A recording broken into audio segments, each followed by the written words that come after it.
Invictus by William Ernest Henley. Invictus is the Latin word for unconquered or undefeated. The strong imagery throughout the poem really pulled me in, whether it's the black pit or his bloodied head. All these beautiful images or terrifying images really immersed me into the poem, which gave me a stronger connection with it overall.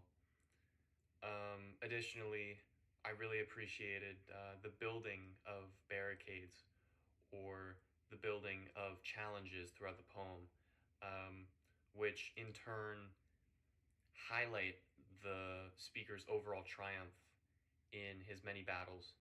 Finally, I think there's a strong message of resilience. Personally, in my life, I think that resilience and not giving up is one of the most important traits you can have. I think that will take you a million times further than being smart or strong. For all those reasons, I really felt that I connected with the poem. Night that covers me, black as the pit from pole to pole. I thank whatever gods may be for my unconquerable soul. In the fell clutch of circumstance, I have not winced nor cried aloud. Under the bludgeonings of fate, my head is bloody, but unbowed. Beyond this place of wrath and tears looms but the horror of shade. And yet the menace of years finds and shall find me, unafraid. It matters not how straight the gate, how charged with punishment the scroll. I am the master of my fate. I am the captain of my soul. This poem was written in 1875 by William Ernest Henley and published in 1888. Henley was born in Gloucestershire, England. Henley's life was filled with many unfortunate events, including the loss of his father when he was a teenager and his diagnosis of tubercular arthritis early on in his life. Henley's traumatic past is clearly shown throughout his poem, addressing themes of cruel fate and death with an overall message of triumph. Invictus was written in 1875. This was during the Victorian era. Majority of Britons during this time were Christian. Henley's life, being so traumatic, is likely related to his clear rejection of a god or gods, stating that he is the master of his fate and that he is the captain of his soul. Additionally, during the Victorian era, society was primarily organized by class. Henley's family, being lower class, could be related to why he feels that he was the victim to a cruel fate, or that he has been in the fell clutch of circumstance. This poem has been a source of inspiration for many people throughout history, notably Nelson Mandela. Nelson Mandela spent 27 years in prison for opposing Africa's apartheid system. What kept him going? Invictus. The strong, moving words of Henley gave Mandela strength. This gave him the strength to continue fighting, making his story one of the most inspirational in all of history. Throughout the poem, the overall theme is the importance of resilience. This is shown through the speaker's triumph in his many battles. The most prominent stylistic choices throughout the poem are diction, figurative language, and imagery. Definition: the spiritual or immaterial part of a human being or animal regarded as immortality. On line 4, the speaker is referencing his unconquerable soul. Though the speaker could have referenced his unbreakable mentality or his strong will, he decided to use the word soul. This was done as a stepping stone for the religious motif shown throughout the poem. In this poem, bludgeonings is a double entendre, meaning that there are two ways you can interpret it based on whichever definition you apply. The first definition being to hit someone hard and repeatedly with a heavy weapon. The second definition is to force someone to do something. The first meaning being that fate or chance is metaphorically abusing the speaker, giving him bad luck in difficult situations. The second meaning being that the speaker is forced to live a certain way. The first meaning connects to the speaker's feeling of being in the fell clutch of circumstance, meaning that he is the victim to a cruel fate. The second meaning relates to the speaker's final statement of seizing control and rejecting the idea of chance, declaring that he is the captain of his fate.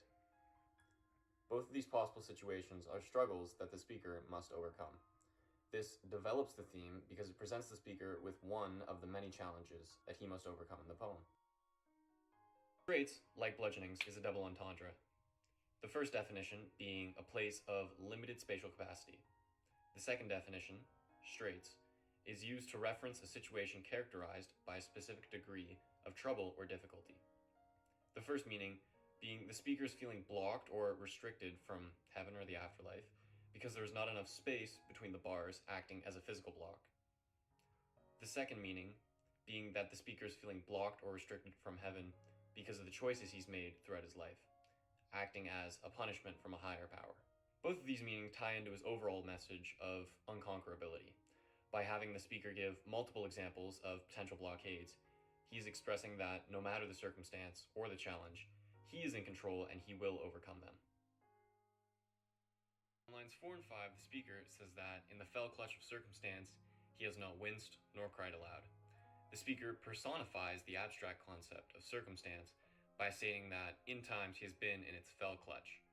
This personification implies that he has felt trapped or suffocated by circumstance, yet another one of the challenges the speaker must overcome, highlighting the theme. On lines 7 and 8, the speaker says that under the bludgeonings of chance, his head is bloody but unbowed. When the speaker states that his head is bloodied, he is metaphorically expressing his troubles and bad luck, comparing his experiences to the repeated abuse of being hit with a bludgeon. This is yet another one of the speaker's many struggles, reinforcing the overall theme. On line 13, the speaker references the gate. When the speaker mentions the gate, he is alluding to Heaven's Gate, a common image amongst Christian beliefs. For the speaker, the gate represents one of his many challenges. This challenge strengthens his final declaration of triumph and adds to the religious motif shown throughout the poem. On lines 1 and 2, the speaker uses the words covers, black, and pit when describing the night around him. The word covers creates tactile imagery, as if the night is a cold blanket that envelops everything it touches. The dark imagery is furthered by the words black and pit. Specifically, the word pit makes you feel as though the darkness in between poles is so deep that you could physically fall in. This adds to the mood of the poem by giving it a dark and eerie feeling.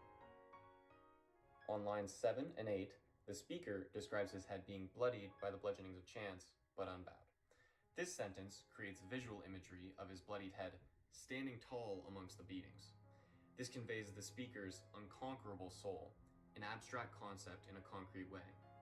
This reinforces the theme of the poem. On line 10, the speaker describes a monster that lurks beyond his world, the horror of shade. This visual imagery of a dark monster is meant to signify the speaker's fear of death.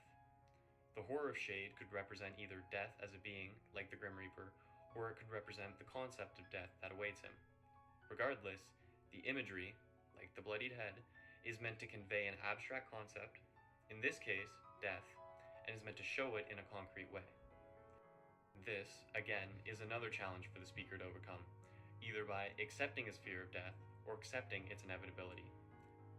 This challenge, like every challenge mentioned before, is meant to add to the poem's theme by building on the odds that stack against the speaker. These odds are made to give value to his overall triumph. This triumph is meant to highlight the importance of resilience. Poetry, as a whole, is meant to invoke strong emotions. This could inspire love, fear, hate, or disgust. This poem is meant to inspire strength. This poem's strong message of resilience, highlighted through the speaker's many battles, is meant to inspire. This poem is an inspiration in such a timeless way, inspiring people to stand up, wipe whatever blood, sweat, or tears may lie on their heads, and keep fighting.